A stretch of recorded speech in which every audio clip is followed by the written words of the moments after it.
10 फुटाची मूर्ती बनवायला एक 20 ते 22 दिवसाचा कालावधी लागतो. गणपती गेल्यानंतर आम्ही दिवाळीलाच काम चालू करतो. माझी समुद्रात एक 12 फुटाची मूर्ती विसर्जन केली तर ती अवघ्या 4थ्या मिनिटात पूर्ण विरघळून सुटते मूर्ती.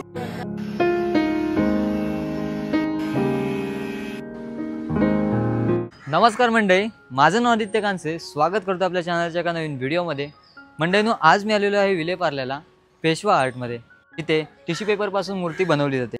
तर ते कशा तयार केल्या जातात, परत नंतरला ही लोकेशन स्टेशनपासून किती लांब आहे, आतमध्ये किती फुटापासून मूर्त्या तयार केल्या जातात, तर ते तुम्हाला आजच्या व्हिडिओमध्ये पाहायला मिळणार आहे.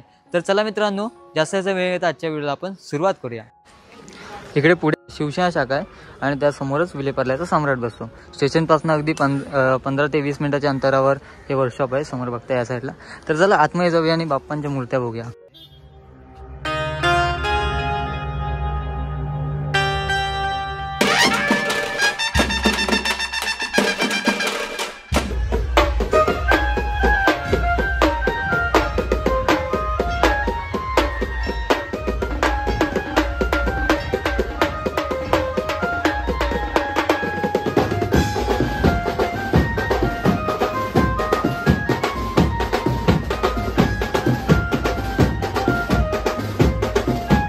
इकडे त्या साईडला सगळे प्रॉप जे तयार केलेले आहेत ते लावलेले आहेत आणि इकडे या साईडला सापाचा प्रॉप आहे बघा इकडे. तर तो इकडे कटिंग वगैरे केलं जातं. कटिंग वगैरे करून त्यानंतरला पेनाने स्केच केलं जातो आणि त्यानंतरला मग ते कट्स पाडले जातात त्याच्यावर. या साईडला बाकी पॉलिश वगैरे चाललं आहे. पॉलिशिंग वगैरे करून त्यानंतरला अजून हाताने पण पॉलिश केलं जातं. त्यानंतरला मग कलरिंगचं काम वगैरे चालू आहे. नमस्कार, आम्हाला जाणून घ्यायचं आहे की आपल्या इथे मूर्त्या कशा बनवल्या जातात व किती कालावधी लागतो एक मूर्ती बनायला. आपल्या इथे एक टिश्यू पेपरपासून मूर्त्या बनतात. हो. आणि एक 10 फुटाची मूर्ती बनवायला एक 20 ते 22 दिवसाचा कालावधी लागतो. कारण मूर्त्या जे कास्टिंग करतो ते आम्ही टिश्यू पेपरच्या करतो. टिश्यू पेपर कास्टिंग झाल्यानंतर त्याला 8 ते 10 दिवस लागतात सुकायला उन्हामध्ये. पावसाळ्यात नाही, उन्हात सुकायला 8 ते 10 दिवस लागतात. त्याच्यानंतर ते जॉईंट्स असतात, मग त्याच्यानंतर त्याच्या फिलिंग असतात भरण्याच्या. त्याच्यानंतर ती मूर्ती सगळ्या 4 हात, 2 पाय, बॉडी, चेहरे सगळं एकत्र जॉईंट करून मूर्ती घडवण्यापर्यंत आम्हाला 20-22 दिवसाच्या वरच लागतो. म्हणजे एका मूर्ती मागे. आणि ते करायला कमीत कमी 3 ते 4 कारागीर कंटिन्यू लागलेले असतात. रात्रंदिवस म्हणजे कंटिन्यू चालू असतं त्यांचं काम असं. ओके. आणि तिकडचा कारखाना आणि इकडचा कारखाना याच्यामध्ये ना भरपूर जमलिंग होतं लोकांचं की तिकडचा नाही इकडचा कारखाना परफेक्ट आहे किंवा तिकडचा परफेक्ट आहे असं. तर काय सांगाल याच्याबद्दल? काय असं माहिती आहे, आमचं काम आहे ना वर्षभर चालू असतं. ओके. गणपती गेल्यानंतर आम्ही दिवाळीलाच काम चालू करतो, पण ते आणि जागेचा अभाव असतोच. त्याच्यामुळे काय जागा दरवेळेला तीच भेटते अशी नाही. ओके. 6-6 महिने 8-8 महिन्यासाठी जागा आम्हाला बघावी लागते. त्याच्यासाठी मग कधी तिकडे कधी इकडे असं करून आम्हाला जागा ती मॅनेज करावी लागते. त्याच्यामुळे ॲक्च्युअलमध्ये अजूनपर्यंत तरी आमचा असा जागेचा जम बसला नाही आहे की ती एकदम परफेक्ट तेव्हाच आम्हाला भेटणार किंवा ती वर्षभर भेटेल असं अजून झालं नाही आहे. आणि आपल्या इथे किती फुटापर्यंत मॅक्स मूर्ती तयार होते? 1 फुटापासून 26 फुटापर्यंतच्या मूर्त्या आपल्याकडे तयार होतात. मूर्तीचं वैशिष्ट्य म्हणजे आपलं मूर्ती वजनाला एकदम हलकी असतात. ओके. तरी पण आणि मूर्तीमध्ये क्रॅक होत नाहीत. म्हणजे लवचिकपणा मूर्तीमध्ये असतो, कारण आम्ही प्युअर टिश्यू पेपरच्या बनवतो. त्याच्यामुळे त्याच्यात लवचिकपणा असतो. थोडा पाणी लागलं तरी काही होत नाही मूर्तीला. आणि मूर्त्या आम्ही कस्टमाइज करून देतो. म्हणजे आपण मूर्त्या जशा साच्यातल्या काढून फिटिंग करतो असं नाही आहे. आम्ही मूर्त्या जशा मंडळांना पाहिजेत, जसे रिक्वायरमेंट असते मूर्त्यांच्या पोस्ट, तशी आम्ही त्यांना मूर्त्या फिरवी करून देतो. आणि एक मूर्ती जर समजा म्हणजे विरघळायला म्हणजे POP पेक्षा तर कमी लागणार, पण तरी पण किती वेळात तरी पण डिझॉल्व होत असेल? माझी मूर्ती समुद्रामध्ये एक 12 फुटाची मूर्ती विसर्जन केली तर ती अवघ्या 4थ्या मिनिटात पूर्ण विरघळून सुटते मूर्ती. POP आणि टिश्यू पेपर या दोघांमध्ये साम्य असेल तर काय सांगाल? म्हणजे दोघांमध्ये मी कम्पॅरिझन नाही करू शकत, कारण का असं असतं, ती कला ती वेगळी कला आहे. ती पण कलाच आहे.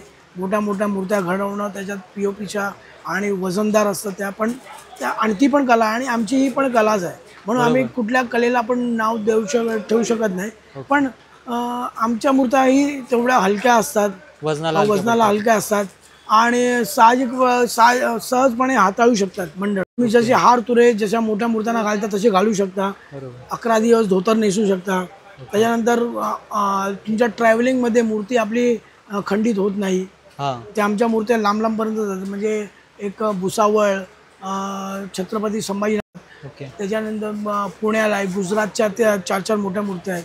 म्हणजे या मूर्त्या आमच्या कसा ट्रॅव्हलिंगला प्रॉब्लेम देत नाही. आणि आमच्या बाहेर पण गेलेल्या आहेत, US ला गेलेल्या आहेत, ऑस्ट्रेलियाला जातात. कल्पना तुम्हाला कशी सुचली टिश्यू पेपर पासून आपल्याला मूर्ती तयार करायला हवी किंवा कसं असतं माहिती आहे, पहिलं मी मूर्तिकार नव्हतो. पहिला मी एक मंडळाचा कार्यकर्ता आणि एक संस्थापक म्हणून होतो. मुंबईचा पेशवा, हे तुम्ही नाव ऐकलं असेल. हो. त्या मंडळाचा मी संस्थापकच आहे.